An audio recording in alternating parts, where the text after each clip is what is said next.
Hello friends, welcome back. Today we will learn about moral short stories. The Fox and the Woodcutter. Some hunters were chasing a fox. The fox saw a woodcutter and asked him for help. Please hide me, kind woodcutter, the fox said. The woodcutter told the fox to go into his house. Soon the hunters came. They asked the woodcutter, "Did you see a fox?"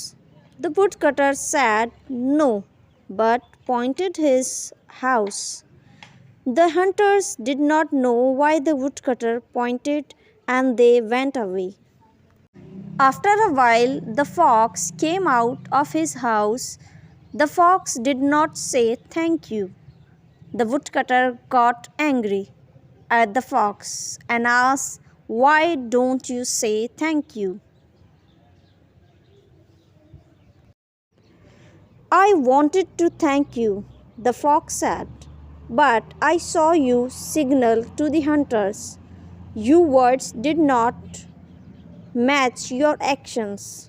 Moral: you should act and speak the same kindly." If you like our video, please subscribe our channel, hit the bell icon to never miss any update. Thank you so much for watching.